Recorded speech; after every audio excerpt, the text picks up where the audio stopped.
At maaari na po akong tumanggap ng inyong mga katanungan. Para po sa unang katanungan, Tristan Odalo, Newswatch.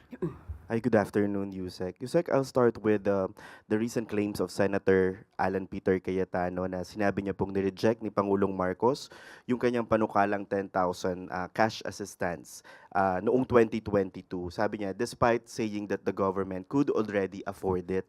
To set the record straight, did President Marcos ever reject or decline such proposal? And in an earlier statement, you've said that evidence will prove na baseless itong claims ni Senator Cayetano. Ano-ano po yung mga ebidensyang handang ipakita ng Malacanang na para ipakita sa publiko na wala pong katotohanan yung sinasabi ng Senator? Unang-una, itong panukalang 10,000 pesos na ayuda sa bawat pamilya ay isinulong ito nang siya pa ay miyembro ng Kongreso. At nung hindi ito umuusad, ang una niyang sinisi rito ay si Congressman Alfred Vargas. Kasi lumalabas na laging siyang walang sala. At nung May 14, 2021, ito nga ay sabi natin na noon pa ito ipinapanukala. Pero hindi ito umandar, hindi ito umusad, kaya naninisi ng iba. So, hindi pa po Pangulo, si Pangulong Marcos Jr. dito, ng mga panahon na ito. At ng July 24, 2021, no hindi nga po umusad, ang sabi niya, let's give people 10K, not 10K excuses. Again, dahil hindi ito umuusad sa Kongreso, muli, naninisi siya ng iba. Ang isang panukala, kung maganda naman ang maidudulot at kaya, hindi posible itong ipasa. At nung naipasa ang 2022 national budget, hindi pa rin po Pangulo, si Pangulong Marcos Jr. noon. At ikinalungkot niya na hindi ito nabigyan ng pansin dahil hindi na isama sa 5 trillion 2022 national budget. At ito lang, June 30, 2022, sinabi niya, sa mga nagbabash sa 10K ayuda, kung kaya ko lang silang bigyan ng tagsa 10,000, binigay ko na sana sa kanila. Pero sa katotohanan, ito'y isang legislative proposal. So, ang ibig sabihin nito, siya muna ang dapat na gumawa ng aksyon.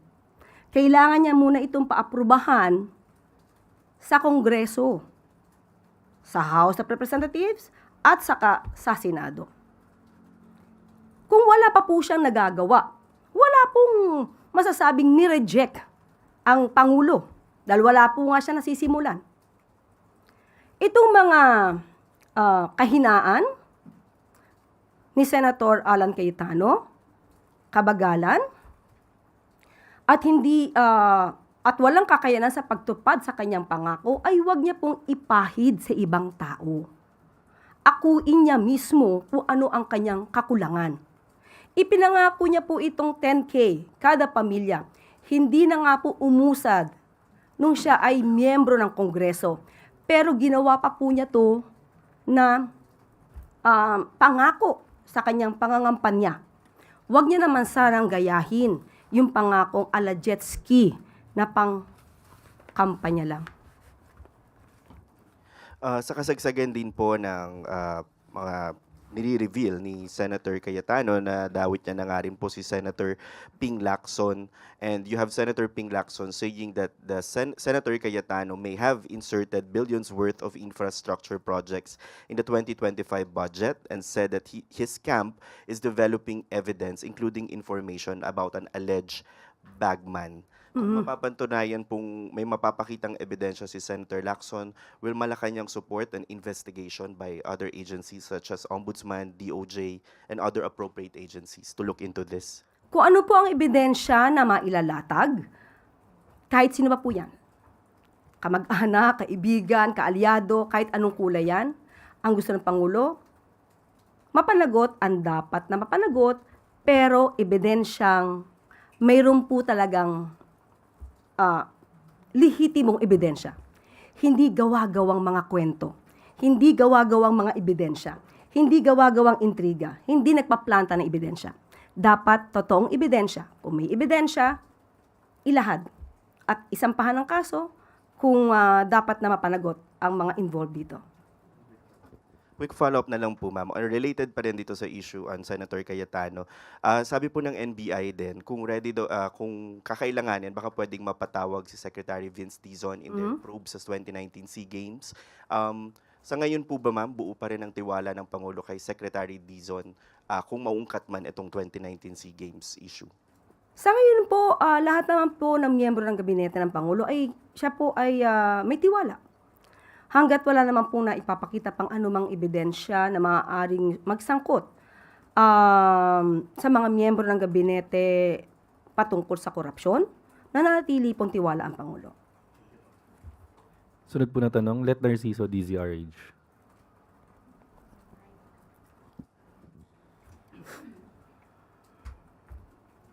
Good afternoon, Yusek. Ma'am, napanood po kaya ni Presidente yung AI-generated video ng China Daily na naglalarawan sa mga Pilipino bilang unggoy at ano ang kanyang reaksyon?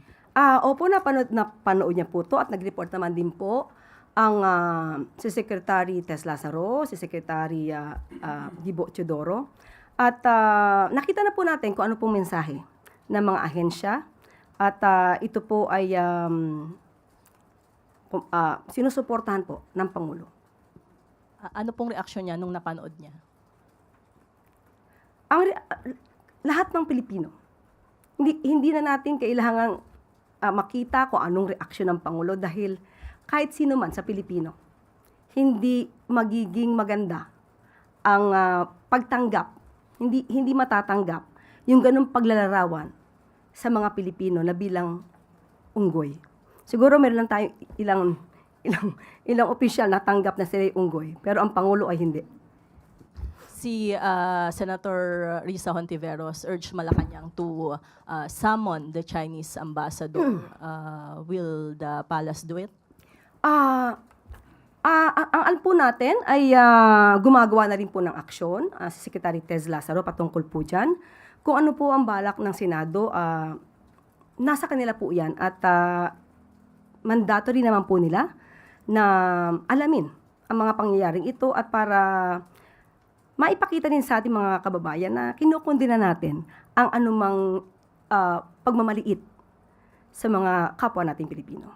Pero si Presidente po, hindi ipatatawag yung Chinese ambassador. Si Secretary Tess Lazaro na po yan. Sunod po na tanong, Maricel Halili, TV5.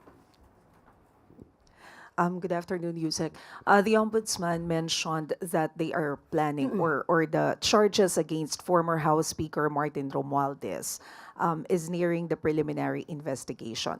What did the President say when he learned about this possible charges against his cousin? Wala po. Hindi po makikialam ang Pangulo sa anumang pag-iimbestiga.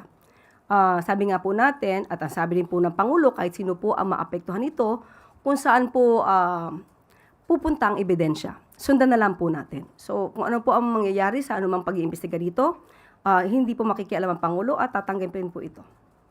Pero ma'am, sa kabila po ng pagsasalita ni Presidente na no selective justice, still, meron pa ring naniniwala that there is, including Representative Antonio Tino. He mentioned na obviously there is still selective justice kasi hindi pa rin nakakasuhan yung mga involved sa flood control, especially alay ni Presidente. Isn't this a cause of concern that there is still this kind of impression despite the explanation of Malacanang? Ang tanong po kasi natin sa mga ganitong mga klase na pananalita, kung ang ituturo, halimbawa, ni Ivan Mayrina, si Congressman Tino, na di umano nakasangkot sa maanumalyang flood control project, ituturo lang siya. Walang dalang ebidensya si Ivan. Anong gustong mangyari? Ikulong agad. Sampahan agad ng kaso na walang ebidensya. So ibalik natin yung tanong, kung ikaw ang nasa kalagayan ng mga taong naituro, pero hindi pa nakikita ang anumang ebidensya, sasabihin mo ba na dapat ikulong para masabi na lahat ay dapat ng managot?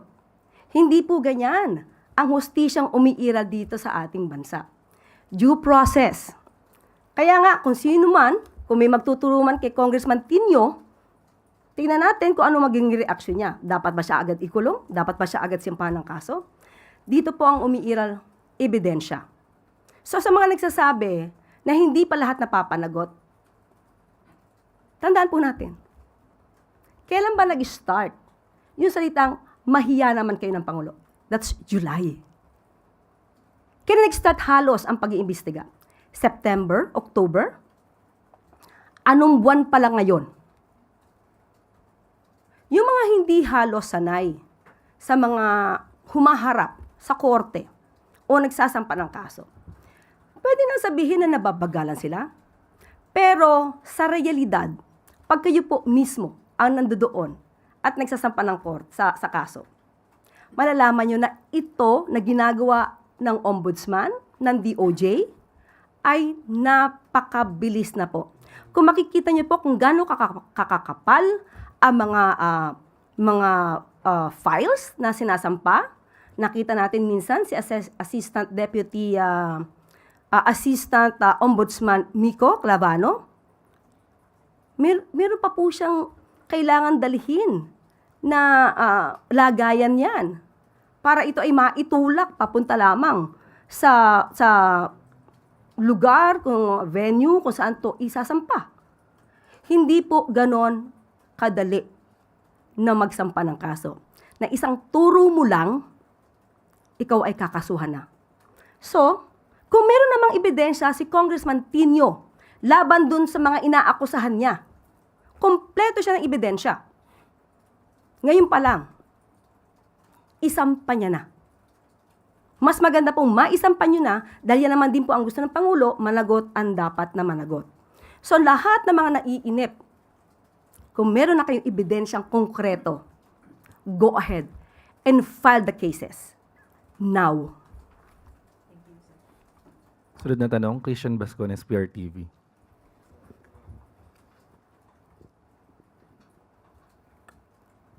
Yusek, balik tayo doon sa 10K na ayuda, pangako ni Senator Alan Peter Cayetano. Sabi niyo po, doon sa panukalang 10K na ito, ay hindi pa Pangulo si PBBM that time. So for short time po ba ito ni Pangulong Rodrigo Duterte? So dapat po bang sisihin ng dating Pangulong Duterte sa hindi naipasa ito at kaalyado niya po ito considering the fact na ganon? Tama ka. 2022, ang gumawa ng budget na yan ay panahon pa ni dating Pangulong Duterte. Pero bakit hindi na isama yung kanyang proyekto o yung kanyang panukalang batas? Malamang ay hindi naniniwala sa kanyang panukalang batas at mukhang kulang sa pag-aaral dahil ang hinihingi yata niya is 200 billion pesos. So papaano na kaya yung ibang mga proyekto kung sa 10K kada pamilya lang ito ibubuhos? So dapat siguro aralin niya pang mabuti yan para mainggan niya yung kapwa niya mga mambabatas. Para sumang-ayon sa kanya at maipasa ito at hindi siya naninisi ng Pangulo. Next question po. Tinawag ni Senator Alan Peter Cayetano na minion si NBA Director Attorney Melvin Matibag at sinabing may mastermind at mga minions. So ibig sabihin, ang naintindihan po namin dito, may sinusunod itong si Attorney Melvin Matibag. Dahil appointee po ng Pangulo si NBI Director, ang NBA Director, paano po tutugunan ito ng Malacanang at paano nito titiyakin ang independence ng NBI sa mga investigasyon nito? Sa aking pagkakaalam, ang salitang minions ay wala naman sa Biblia. So, wala pong ginagawa ngayon ang senador, si Senador Alan Cayetano, kundi magturo at manira ng iba. Ang pag-iimbestiga po na gagawin ng NBI ay mandato po ito. Trabaho po nila na tugunan ang mga issue patungkol sa korupsyon. Kung hindi naman po siya natatakot sa anumang issue ng korupsyon, sa bilyon-bilyong pera or pondo na naibigay dito sa PISGOG, ayan, hindi naman po siguro siya manggagalaiti. Kaya naman po niya siguro itong i-liquidate. So ang tanongin niyo po, kung inyo siyang makakausap, Na-liquidate nyo po ba yung bilyones na pondo na inilaan para sa 2019 SEA Games? Pangalawa, sino-sino kaya ang nagbigay ng donasyon para sa 2019 SEA Games? Na i-report din po kaya ito? Thank you, Yusek. Sunod na tanong, Raquel Bayan, Radyo Pilipinas. Good morning, Yusek. With regards to the preparation of the President for the SONA, can you share, Yusek, how complete is the President's SONA and kung may SONA speech and kung may napupusuan na po ba yung Pangulo na umawit po ng lupang hinirang on Monday? Ang mag-host po kasi ng SONA ay ang House of Representatives. Pero naka-align po ang ehekutibo, ang Office of the President, dahil ang panawagan po dito ay simple lamang po, simpleng okasyon, ang gagawin lang natin na sa gagawing SONA ay simple lamang po at wala pong celebrity directors or mga big A-listers na magpe-perform. So, simple lang pero dignified ang gagawin pong pagsasagawa po ng isang national event katulad po ng SONA. Kung may napupusuan po siya na aawit ng national anthem, meron na po. At alam ko na rin po. Pero hindi ko po alam, magpapaalam muna ako kung dapat ko na siyang sabihin. Baka sabihin, wag muna at kailangan na may surprise. Pero pag ako po'y pinayagan na, babanggitin ko po kahit po bukas. Follow-up question, Ivy Reyes, Bilyonaryo. Hi, Yusek. Good morning. Sa SONA rin po, Bayan President Renato Reyes Jr. said, kung may mahihiyaman daw po sa SONA following the President's mahiya naman kayo statement last year, it should be the President dahil siya raw po yung nangapa at nagkumahog ngayon na makapagbigay ng SONA na katanggap-tanggap sa taong bayan. Naging selective din daw po yung pananagutan at palabas lang o performance yung masasaksihan this year. Ano po? Sino siya ulit? Sino po? Bayan President. Bayan President. Sino daw mahiya? Si PBBM po. Dahil lang yan sa kanyang mga sinabi na kailangang mahiya dahil sa nagkukumahog para sa sonang ito? Ano po ba yung kanyang ebidensya? Nakita niya na po ba lahat ang mga naging trabaho at na-accomplish ng Pangulo para sa bayan? Aba, hindi po tayo pwede magkaroon dito ng tapaoho. Yung po yung ginagamit ng mga kabayo. Na parang nakatakip ang iyong mga mata. Isang lugar lang kung saan ka dadalin ng kutsero, doon ka lang titingin. So wag po tayong gumamit ng ganun dahil dapat nalawakan ang inyong pag-iisip, buksan ang mga mata, buksan ang inyong mga tenga. Ano na ba ang nagawa ng Pangulo? Hindi nagkukumahog ang Pangulo dahil sa sonang ito. Nagkukumahog pa po siya para mas marami pa siyang magawa para sa taong bayan. Kulang na kulang ang oras sa Pangulo para maihatid ang lahat ng kailangan ng ating mga kababayan. Hindi naman niya inasahan na magkaroon ng lindol. Hindi niya inaasahan na lagi magkakaroon ng bagyo. Hindi niya inaasahan na magkakaroon ng krisis sa Middle East. Pero lahat ng yan ay tinutugunan. Hindi iyan nakikita ng iba. So baka sila po ang dapat na mahiya dahil wala silang nakikita. Sunod po na tanong, sa Medellin, Mrs. Mirror. Good afternoon po, ma'am. Mag-ask lang po ako kung may additional budget po kaya na i-allocate ang government to support PUB drivers and operators under po dun sa na-announce ni President Marcos last week na expanded uplift program po. Actually, patuloy pa rin po yung fuel subsidy. Kasi nandyan naman po yan sa budget ng 2025 GAA. So, ito po. Okay? So, sa budget po for fuel subsidy for PUV drivers and operators ay may 2.5 billion, katulad na sinabi po natin, na manggagaling po sa 2025 Continuing Fund.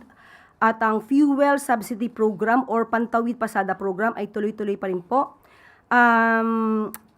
Pero po yung service contracting ay na-implementa po to the fullest at wala na po itong additional funds. So yun, yung fuel subsidy program ay tuloy-tuloy pa rin po ang pagbibigay sa ating mga kababayan na sa transport sector. Bali, out of dun sa 2.5 billion, magkano na po kaya yung na-disburse dun sa mga beneficiaries? At saka kung hanggang hindi po ba siya extend ng until the end of the year? Okay, so ngayon, Sam, hindi ko pa nakuha yung detalye kung magkano na ang naibigay or na gasta patungkol dito sa fuel subsidy. Aalamin ko at ibibigay ko sa iyo bukas. Thank you po. Tapos last na lang po. Bukod po ba dun sa fuel subsidy tsaka contract servicing, may iba pa po bang other interventions na kinoconsider yung government dun sa mga PUB drivers and operators? Sa ngayon, Sam, ito pa lang ang naibigay sa atin. So kung meron pang ibang maaaring ibigay na ayuda, ay ipapaalam ko sa inyo kung meron na po tayong detalye. Thank you po, ma'am. Follow-up question, Erica Sinaking, Business World. Good afternoon po. Energy Secretary Sharon Garin earlier announced po na meron pong fuel prices will increase this week on diesel, gasoline, and kerosene. Ma'am, may we know if may directive na po si President Marcos to help stabilize yung fuel supply?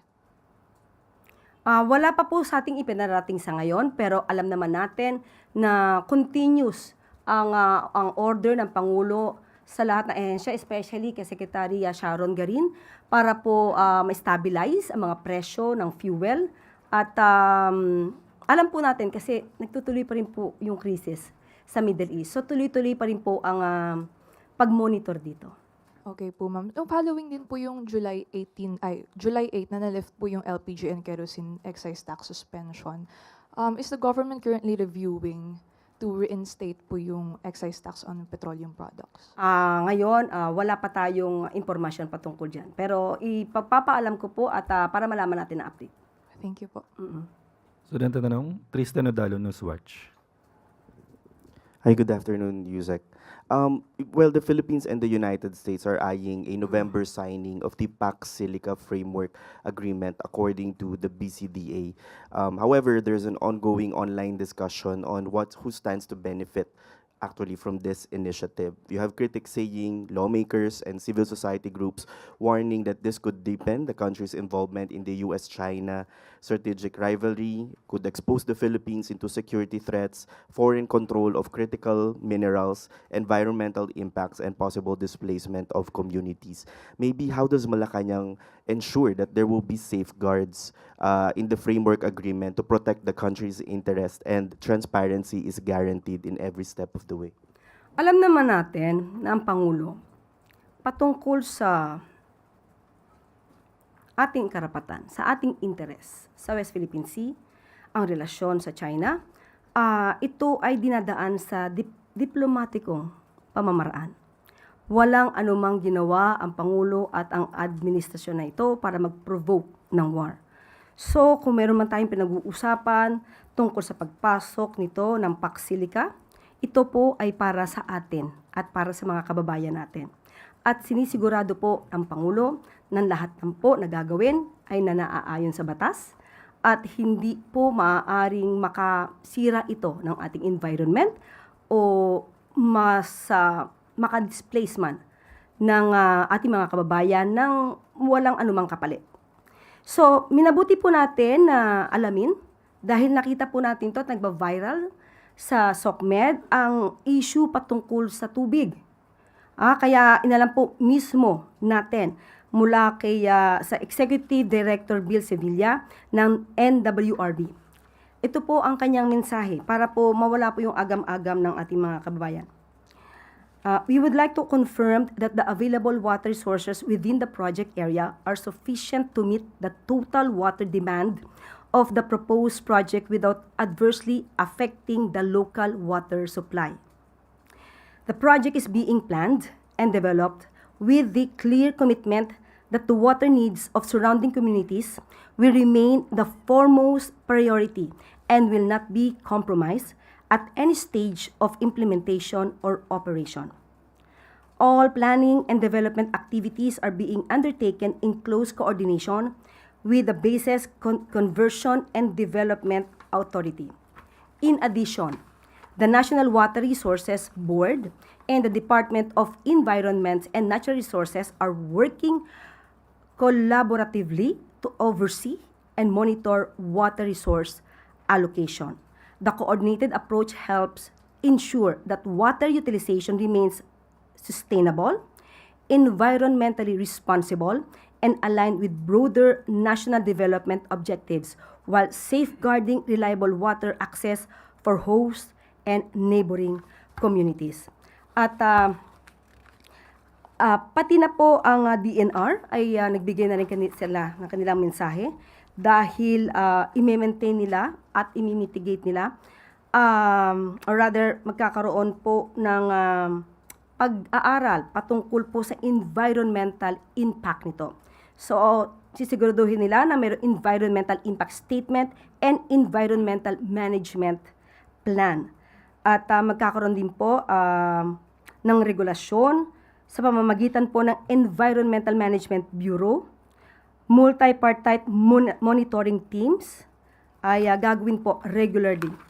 At magkakaroon din po at wini-welcome nila ang innovation, pero ito po ay dapat na sumasang-ayon sa istriktong environmental standards from mining to manufacturing. So yan po ang sinisiguro ng ating pamahalaan.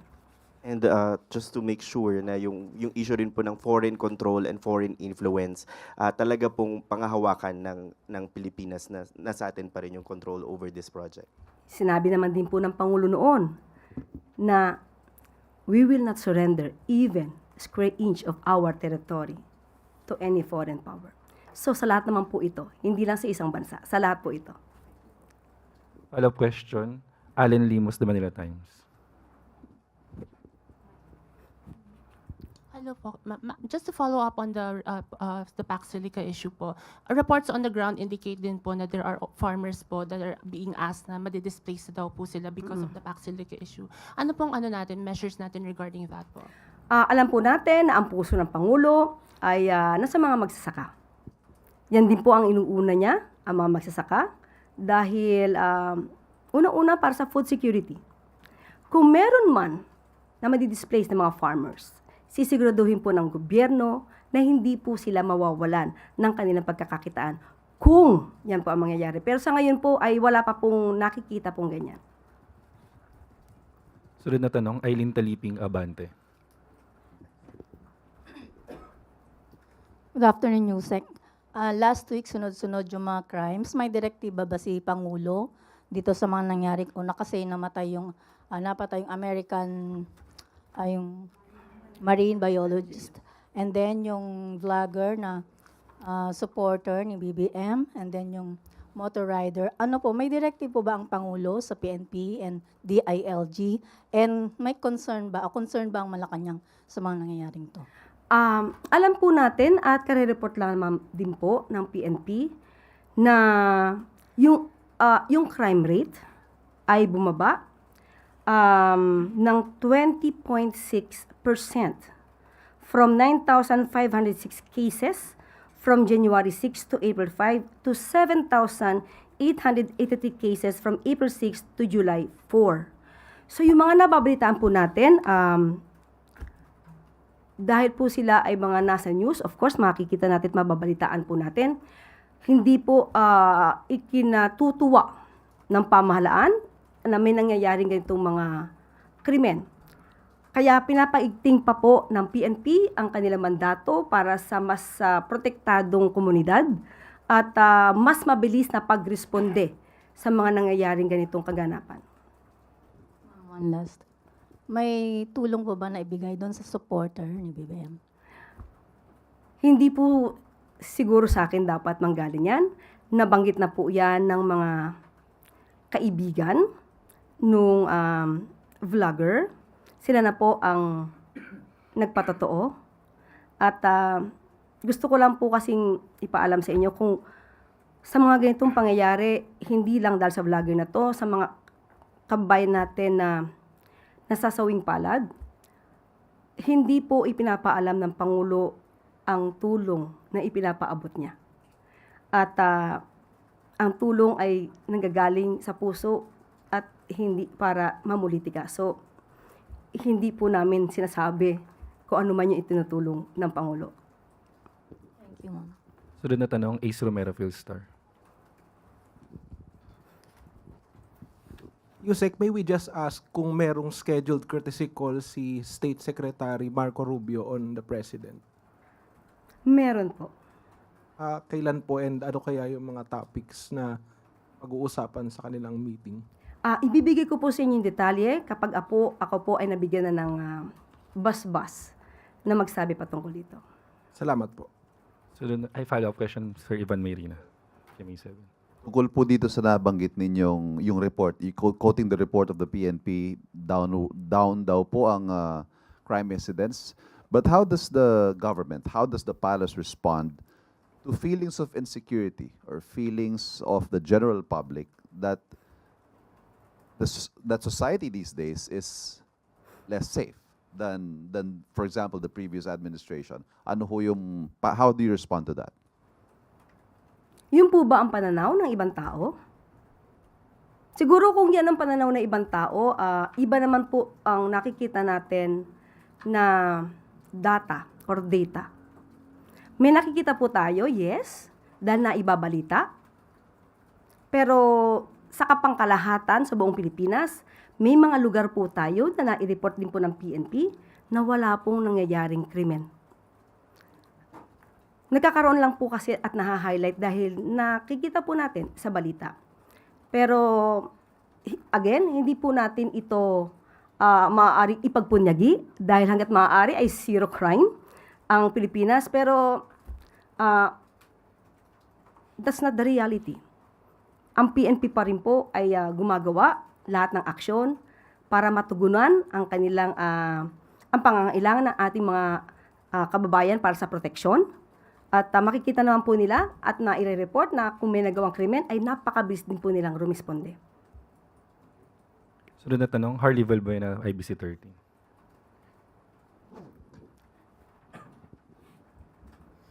Yusek. Yusek, may nabanggit lang po si Secretary Banoy Lopez last week sa PMMA event na may present daw po kay Pangulo perhaps within the day or within the week yung result po ng study sa additional actions under the uplift, especially for the PUV sector. So baka po may details na dito and baka ma-include po doon yung desisyon na ibalik yung 1 peso fare hike. Wala pa pong update. Pagka po may update na, pag naibigay niya na po sa Pangulo at napag-usapan na po to, ibibigay ko po sa inyo. Habol po na tanong, Ais Romero, Philstar. Yusek, may we know kung meron nang na-appoint na bagong Armed Forces Chief of Staff? Hayaan na lang po natin ang Pangulo magsabi niya. Sige po. Maraming salamat. Ngayon po ay dumako naman po tayo sa regional media. Questions gathered po from or through the Philippine Information Agency sa Cagayan Valley mula kay Dan Balisi ng FBN DZCV Tugigaraw. Patuloy po na isinusulong ng Department of Agriculture ang paggamit ng hybrid seeds upang mapataas ang ani ng mga magsasaka sa Cagayan Valley. Gayunman, nananatiling malaking hamon ang mataas na halaga ng pataba, makinarya at iba pang gastusin sa produksyon. May nakahanda po bang karagdagang subsidiya o assistance package ang administrasyon para sa mga magsasaka ngayong darating na planting season upang mapagaan ang kanilang gastusin at mapanatili ang kanilang kabuhayan? Yan pong bagay na yan ay naibigay na po sa atin at napag-usapan na po yan. At ito mismo ay galing sa Department of Agriculture. Sa pangkalahatan, nagbibigay na ngayon ang DA ng mga binhi at pataba para sa ating mga magsasaka. Nakatanggap ang mga magsasaka na may 2 hectares and below na lupa ng libreng pataba at binhi ngayong planting season. At bilang tugon din sa El Nino, pinag-uusapan na ang pagbibigay ng ayuda sa mga maaapektuhan nito, lalo na sa mga talagang di makakapagtanim dahil sa kawalan ng tubig.